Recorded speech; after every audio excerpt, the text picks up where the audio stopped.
Iginagalang ni House Minority Leader, 4-piece Party List Representative Marcelino Libanan ang desisyon ni Senate President Francis Escudero na tanggihan ang mosyon ng House Impeachment Prosecution Panel. Partikular na ang pasagutin na sa Articles of Impeachment si Vice President Sara Duterte. Si Congressman Libanan ang tatayong lead prosecutor para sa nakaambang paglilitis kay VP Duterte.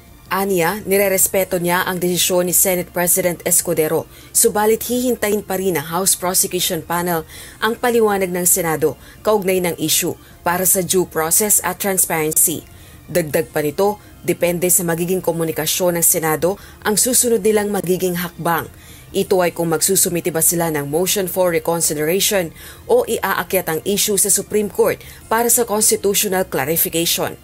Samantala, gaya ng House Prosecution Panel, naninindigan din si House Deputy Minority Leader, ACT Teachers Party List Representative Franz Castro na naaayon naman sa panuntunan ang inihaing mosyon para pasagutin na si VP Duterte sa Articles of Impeachment.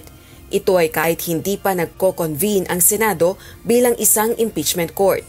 Itong summons na ito ay tingin ko in order, no?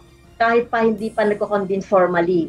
Etong impeachment court na pamumunuan ng Senado ay pagpapakita lang ito na ginagawa nila yung kanilang tungkulin, yung mga House panel prosecutors. Nauna nang ipinaliwanag ni Senate President Chis Escudero na kapag may sesyon lang ang Senado, doon lamang din anya pwedeng i-convene o tipunin ng impeachment court sa pamamagitan ng panunumpa ng mga miyembro ng Senado bilang impeachment judges.